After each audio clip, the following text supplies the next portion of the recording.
Hi everyone, it's Kerri with Feng Shui Pathways.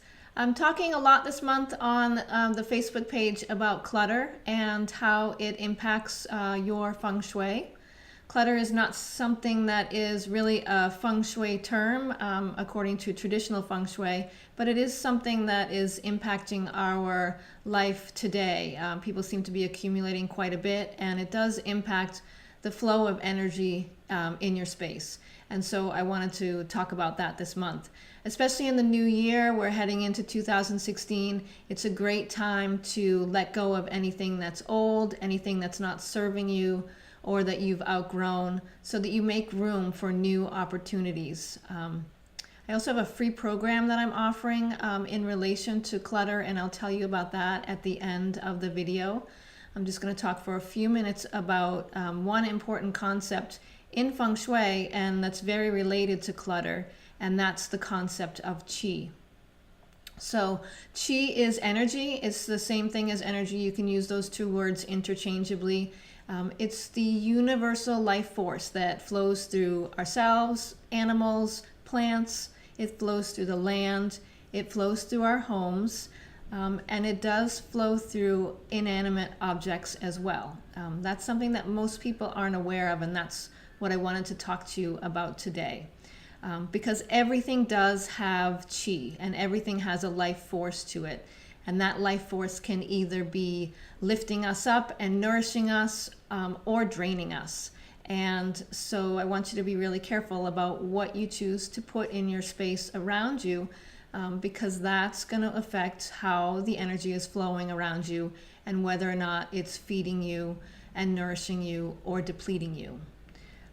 Another important concept about qi in regards to our stuff is that it's very dynamic. It's always changing.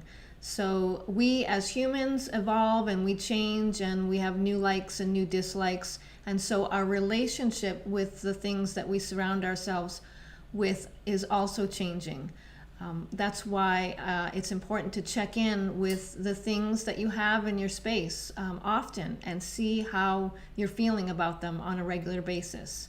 So when I go into a client's house, I normally will spend some time asking them about the stuff that I see in their space. So I might say, tell me about this piece of artwork, or tell me something about this vase that I see here.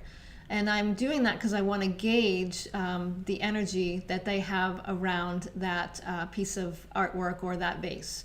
So let me just give you an example. I've heard all kinds of different answers to that question. So it could be something like, oh, I got that vase at Home Goods because I thought it matched the colors in the house. So that's fine. Or I might get an answer like, this artwork, oh my gosh, I love that. We were on our honeymoon and we kind of got off track and we ended up in this little village, and there was this artist and he was making these, and we just had to have one. And we have it now in the middle of our room. We tell everybody about it. It's so beautiful. We just love it.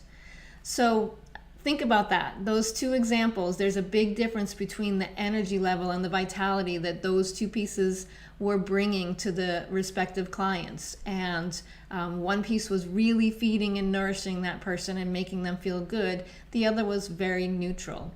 I think there's a big tendency today to kind of fill spaces, just fill it with something, not necessarily something that makes us feel good or that is special, or has very good qi attached to it.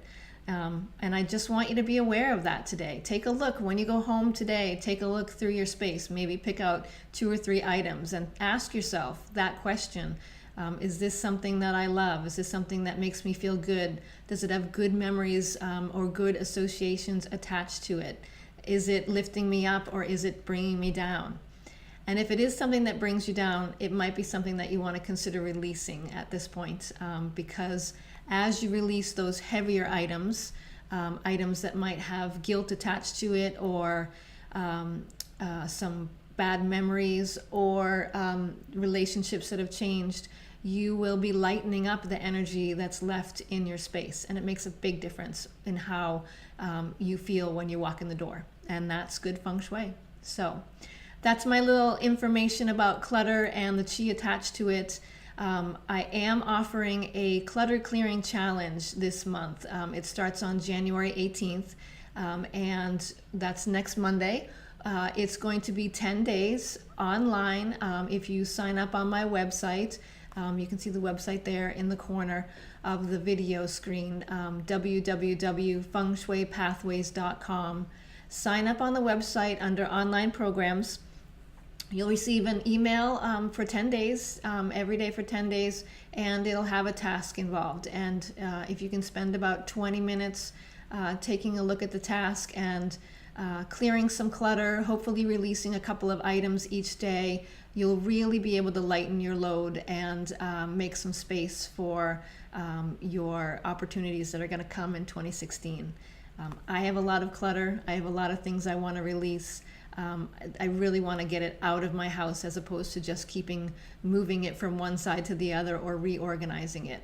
So I'm happy to share this program with you, and I hope you'll join me. Again, it's the Clutter Clearing Challenge. It starts on January 18th, and I hope to see you there.